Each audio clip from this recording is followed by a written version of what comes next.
Oh my goodness, this is so much fun. Wow.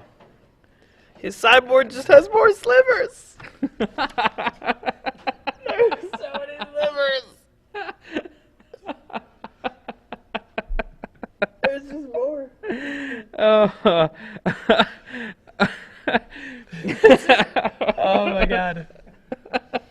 Okay. This is, So his opponent Dustin Martyn, if you count Aether Vial and Lotus Petal as mana, which I think is a reasonable thing to count them, then this deck is only mana and slivers. There's no counter spells? No. this is not. No. This is. Okay, we got it started. Caleb Durwood, who is playing Goblin Welter, Painter's Servant, starts out with a Muscle Sackland, Sliver. and Dustin Martyn comes back, yeah, with Muscle Sliver. No. Look at this land. Those aren't dual lands. Those are some not dual lands. I have a feeling that Caleb is going to just outpower his opponent here, and I think one of the things when you start out with the round one of a tournament, much like many other events, round one often has the combination of a really good deck that you might be playing or that a friend of yours might be playing, and then you find out about the opponent's deck, which is just maybe more of a budget build.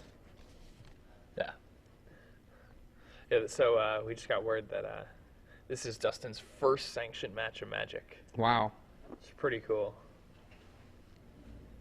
I love slivers. Why do you love slivers so much? Just You got your reasons. You got your reasons. I may have my reasons. I'm a sliver kid.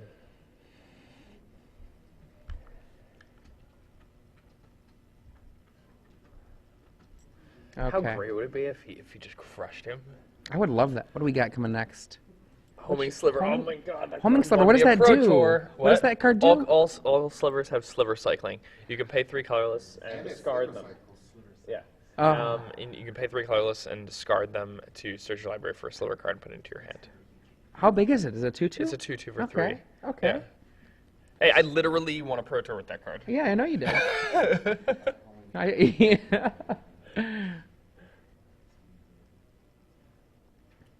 Okay. Brainstorm. I'm just hoping that this brainstorm, doesn't fall into a pile of nothing and has to sit there and take some beats. That would be bad. I think I see Force of Will in hand. I think. There's a Sackland. There's a Oh, Pyroblast. man, I really want A that. Trinket Just take Mage. this. Looks like some mana. Is that an Ancient Tomb in his hand as well?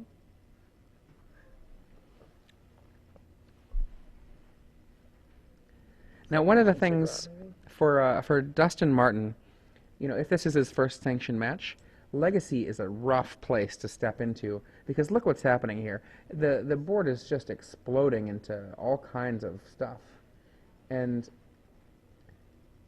the Furnace goes into Lion's Eye Diamond, and then the Mox is active because it's the third artifact. The Trinket Mage then finds Sensei's Divining Top, and suddenly he goes from having 2 mana, nothing going on, to having access to 1, 2, 3, 4, 7 mana, albeit through a Lion's Eye Diamond, but 4 without that.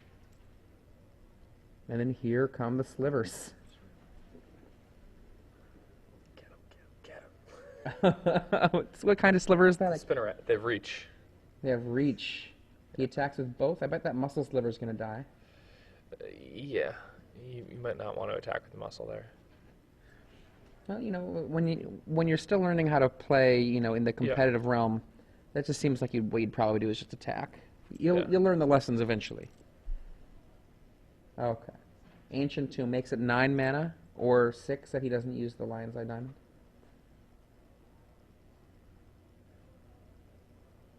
Painter's Servant. Everything is now blue. Grindstone. That's it. Just waiting for the activation. There it is. He's like, okay, what is it going to do? I've got, see, Red and he's like, Elemental Blast, everything is blue. Okay. After a small explanation from Caleb, he just puts it all away. Goes to the next one. This might be a rapid game. We might get another match in after this. I'm rooting for Slivers. I feel it. What's he gonna bring in?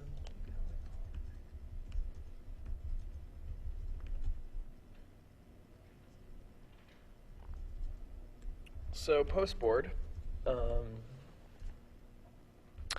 Caleb has Emrakul and Show and Tell. I don't think he's going to bring that in though. His opponent has Coat of Arms. I think basically the card that might be of use here is probably just Coat of Arms, because most of the other slivers he have here, I don't know if they do anything for him. Yeah, I'd bring in the Virulent Slivers. They're one drops, so you just need to be more aggressive, right? That's fair. That's fair. So I'm going to make a prediction that just the sheer overwhelming power of Caleb's deck is going to make it incredibly unlikely for this to go much longer than a few turns. Yeah, but Caleb's deck is equipped to fight decks that have been like finely tuned over years in various formats. You know, like his deck is playing a powerful combo that uses a card that costs 1 mana and a card that costs 2 mana to remove your library from the game. Like, yeah. And you know, for Dustin, this is a trial by fire, really. And unfortunately, when you jump into the deep end of the pool, you can drown. You know, I mean, hopefully he'll have enough fun here. This is one of those things where after he, goes through the Swiss a little bit, he'll fall down into the area where he's going to be playing against other people who are probably playing decks that are on the same kind of par as this. And then I think he'll get more of his experience being more enjoyable. But also, this is the kind of thing to remember. I mean, I still remember one of the first times I came to a place where the players were suddenly way better than me. You know, I had just gotten and moved for college to a new place and played against, at the time it was Jim Husted, and I played him for the first time and he crushed me, and I played him for the second time and he crushed me, and I kept on insisting we play, and then I brought out my Type 1 deck to try to play against his standard deck, and he crushed me. And the thing is where I was playing, I was doing great, but once I was at another level of play, it's a rude awakening, and that kind of was a change. It was a change that made me look towards what I wanted to do with the game. And I think that for Dustin, this is another opportunity for him. If he loves this game, which we'll find out in a few years from now if he's still playing, right? This can be a moment where he can be like, wow, this is what can happen when you play Magic.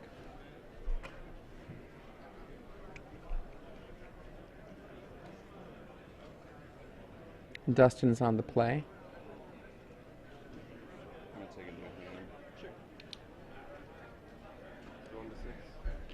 And now, do we see a mulligan there from Dustin?